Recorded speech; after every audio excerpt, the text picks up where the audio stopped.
सब बहुत अच्छे होंगे।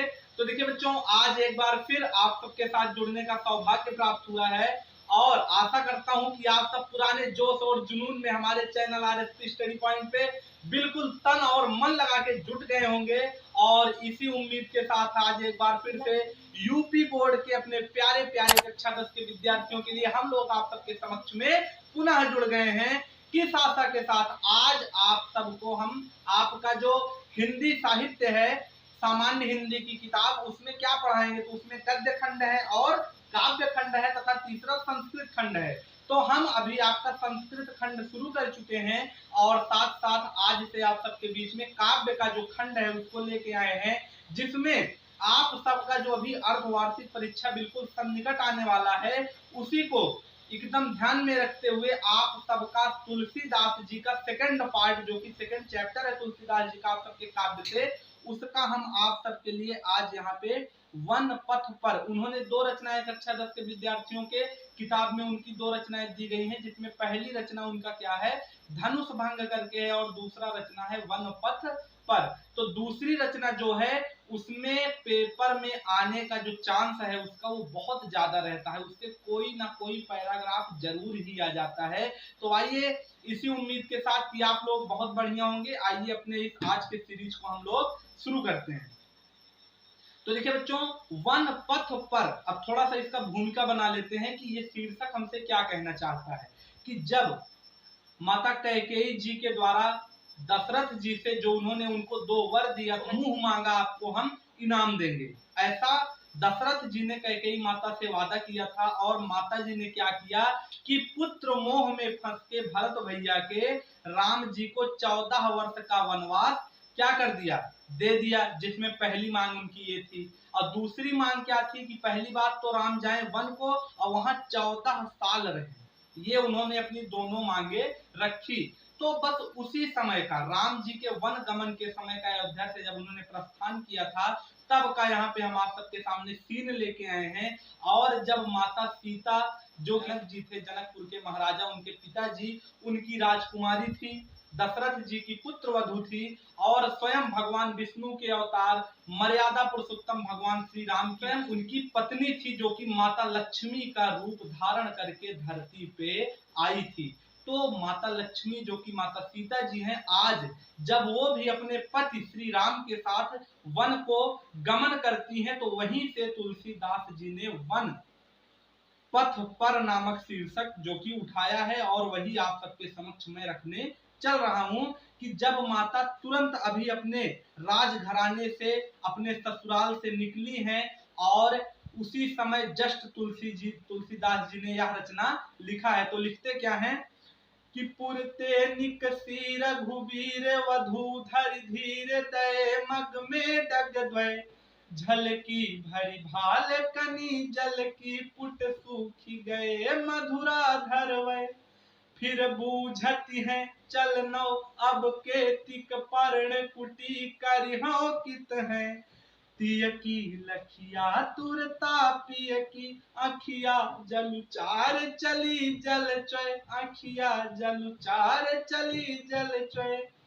क्या लिखते हैं हमारे तुलसीदास जी? लिखते हैं कि पुरते निकसी, मतलब अभी जस्ट तुरंत ही वो अपने हवेली, अपने ससुराल, अपने घर से माता सीता तुरंत अभी मात्र कितने दूर चली हैं, धर धीर दये डग में मग द्वय, मग में डग द्वय। ये क्या कहना चाह रहे हैं कि ये अभी सिर्फ 2 कदम ही चली हैं, अपने घर से कितनी दूर चली हैं, सिर्फ उस डगर में सिर्फ 2 कदम ही चली हैं। और क्या हाल हो गया है माता सीता जी का, तो वो क्या हुई हैं कि पुरते निकसी रघुबीर वधु, की अपने अभी राजमहल से तुरंत ही रघुबीर जी की वधु, जो कि मर्यादा पुरुषोत्तम जी की पत्नी माता सीता जी निकली हैं, और धरि धीर दये मग में डगद्वय, और अपने रास्ते में कैसे निकली हैं, धैर्यता के साथ, धरि धीर मतलब धीरज धारण करके वह निकली हैं 14 साल के वनवास के लिए। तो इससे हमें ये सीख मिलती है कि हम भी जब किसी काम को शुरू करने चले तो सबसे पहले हमें दृढ़ संकल्प और हमारे अंदर धैर्य का होना अति आवश्यक है। तो माता जी क्या है कि धरि धीर दये डग में मग द्वय। अब क्या लिख रहे हैं कि झलकी भरी भाल कनी जल की, मतलब अभी तुरंत ही निकली हैं और उनके मस्तक पे भाल पे झलकी भरी भाल, मतलब कि उनके मस्तक पे तुरंत ही अभी जल का कुछ बूंद मतलब पसीना आ गया है। इतनी कोमल थी हमारी माता सीता कि अपने मायके में जब थी तो वो फूलों पे चलती थी और फूलों पे भी चलते चलते कभी कभी उनकी चोट लग जाता था। आप सोचिए कि आप लोग कहाँ चलते हैं, जमीन पे, मिट्टी पे। माता सीता जी जब कमल के फूल पे, गुलाब के फूल पे, कोमल कोमल फूलों पे चलती थी, तब जैसे कोई मान लीजिए फूल जो है गुलाब का, उसकी पंखुड़ी उठी हुई है और वो उनके पैर में छू गया तो उससे उनको चोट लग जाता था। और आज इतना बड़ा कष्ट हो गया कि उनको वनवास जाना पड़ रहा है। तो क्या हुआ कि तुरंत ही जैसे अभी अपने महल से निकली है, उनके क्या हुआ, मस्तक पे क्या हो गया, झलकी भरी भाल कनी जल की, कि उनके मस्तक पे, उनके भाल पे क्या हो गया, कनी जल की मतलब पसीने आ गए हैं। और पुट सूख गए मधुराधर वे, पुट मतलब होता है होंठ, उनके जो मधुराधर मतलब मधुर अधर, मधुराधर मतलब मधुर और अधर कि जो उनके मधुर मधुर मुलायम मुलायम होंठ थे वो क्या हुए, पुट सूख गए, वो सूख चुके हैं मतलब व्याकुल हो गए हैं। और फिर बूझती हैं मतलब फिर कहती हैं किससे, अपने पति श्री राम से, कि चलनो अब के तिक पर्ण कुटी करिहो कि तो है, कि आप आज रात में रुकने का जो स्थान है, अपनी कुटिया है पर्णकुटी, जो कि हम लोग जहाँ रुकेंगे, जिस झोपड़ी में निवास करेंगे, जिस घर में, वो कहाँ है, वो आप किस जगह बनाएंगे। और तिय की लखिया तुरता पिय की अखिया जल चार चली जल चय, और अपने पत्नी, अपने प्रियतमा माता सीता का ये व्याकुल रूप देख के भगवान श्री राम की आंखें क्या हुई, चली जल चय, मतलब उनकी आंखों में आंसू आ गया कि मेरी वजह से मेरी पत्नी को भी इतना ज्यादा कष्ट उठाना पड़ रहा है। तो पहला पैराग्राफ में बाबा जी ये लिखते हैं, देखिए दूसरे में उन्होंने क्या लिखा है कि जल को गए लखन है लड़का, मतलब वो कह रहे हैं कि वनवास के समय में तीसरा एक और भी व्यक्ति था, वो कौन थे, लक्ष्मण जी थे, राम जी के छोटे भाई, वो भी उनके साथ 14 साल के लिए वनवास पे चले गए थे। तो क्या लिखते हैं, सीता जी कहती हैं राम जी से कि जल को गए लखन है लड़का, कि जो लखन जी हैं वो गए हैं अभी पानी लाने, कि हम सब लोग कुछ पी ले, रास्ते में बहुत तेज प्यास लगी है, तो इसलिए क्या कर लिया जाए, थोड़ा सा विश्राम कर लिया जाए। क्या कर लिया जाए कि जल को गए लखन है लड़का, परखाओ पिए छाह गरी कहो ठाड़ो, मतलब यहाँ पे थोड़ी देर क्या हुआ, रुक जाया जाए। ठाड़ो मतलब रुकना, कि थोड़ी देर यहाँ पे इस ठाव पे रुक जाया जाए, कहीं विश्राम कर लिया जाए, जब तक लखन जी हम सब के लिए पानी का व्यवस्था करते हैं। और कह रही हैं कि पोछ पसे बयारी करूं, अरि पाई पखारहूं भूभुर ढाढ़ो, मतलब कि तब तक जितनी देर में वो पानी ला रहे हैं उतनी देर में मैं आपके जो बालू, रास्ते में जो बालू था उससे जो पैर आपके जल गए हैं गर्मी से, उसको मैं धुल देती हूँ। पोंछी पखारी बयारी करूं, मतलब उसको आपके जो पैर है उसको मैं पखार मतलब धुल देती हूँ, और क्या कर देती हूँ, बयारी करूं, अपने आंचल से आपको बेना झल देती हूँ, आपको हवा कर देती हूँ। कह रही हैं कि मैं अपने आंचल से आपको जो आपके पसीना हुआ है उस पे हवा कर देती हूँ और आपके पैर को धुल देती हूँ।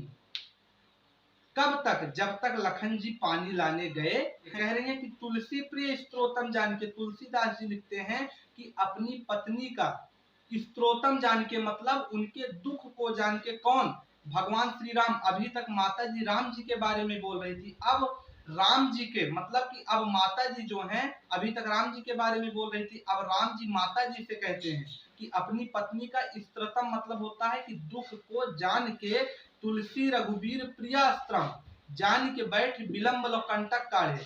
उसके बाद राम जी कहते हैं माता सीता से कि तुम भी बहुत ज्यादा थक गई हो, आओ मैं अब तुम्हारा क्या कर दूं, पैर में जो तुम्हारे कांटे गड़ गए हैं रास्ते में उसको क्या कर दूं, निकाल दूं, कि तुलसी रघुवीर प्रियास्त्रम जान के बैठ विलंब लो कंटक काढ़े, कंटक काढ़े मतलब कांटे को निकाल देता हूं। और जानकी नाह को नेह लख्यो, जानकी नाह को नेह लख्यो मतलब जानकी जी कहती हैं कि मुझसे इतना प्रेम कर रहे हैं, इस प्रेम को देख के, नेह मतलब स्नेह को देख के, पुलकौ तन बारी बिलोचन बारे, उनका जो शरीर है पूरा रोम रोम उनका पुलकित हो गया, आनंद से भर गया कि मेरे पति श्री राम जी जो कि मुझे इतना प्रेम करते हैं कि अपने हाथों से मेरे कांटों को, पैर से मेरे कांटे निकाल रहे हैं। यह देख के उनकी आंखों में क्या हो गया, बिलोचन बाढ़े, उनकी आंखों में आंसू आ गया। अब देखिए बच्चों, तीसरे पैराग्राफ में गोस्वामी जी क्या लिखते हैं।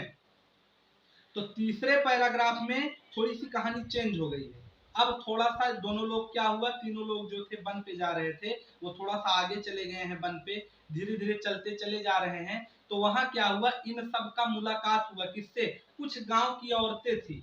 वहां पे जो भी कुछ औरतें रही होंगी वो सब देख रही हैं और आपस में बात कर रही हैं। क्या बात कर रही हैं कि रानी मैं जानी अजानी महापवि पावन हूं तो कठोर हियो है, हियो है पियो है ठाड़े डाड़े, ये सब ब्रज भाषा से तुलसी जी यहाँ पे उठाए हैं। तो मान लीजिए आपके पेपर में आता है कि यह भाषा कौन सी है, तो ये ब्रज भाषा है। तो क्या लिख रहे हैं तुलसीदास जी कि रानी मैं जानी अजानी महापवि, कि रानी कैकेयी और कौन, दशरथ जी ने ये कैसा पाप कर दिया है, इतना बड़ा पाप ये कैसे कर सकते हैं कि पाहन होते कठोर हियो हैं, कि इनका जो ही मतलब कलेजा, मतलब इनका जो दिल है इतना पाहन मतलब पत्थर के समान कठोर हो सकता है कि इन्होंने इतने प्यारे प्यारे जो लोग हैं इनको वनवास दे दिया 14 साल का बिना कुछ सोचे समझे।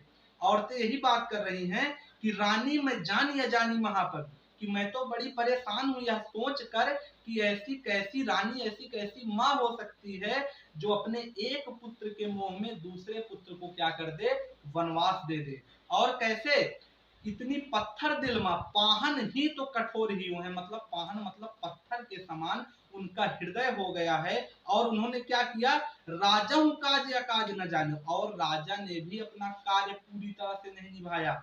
मान लीजिए रानी का दिमाग खराब था तो राजा जी तो ठीक थे, वो तो कह सकते थे कि नहीं मैं तुम्हारी बात नहीं मानूंगा, ऐसा भी क्या वचन मानना। ये सब साधारण लोग हैं।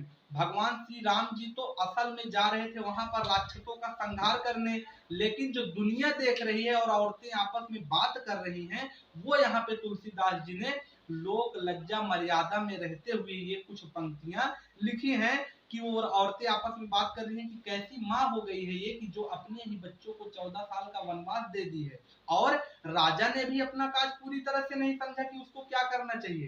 कैसा राजा है वो, राजा हूं काज या काज न जाने, कि उसने भी अपना काज नहीं जाना। इतने बड़े राज्य का राजा हो करके उसने अपना काज नहीं जाना।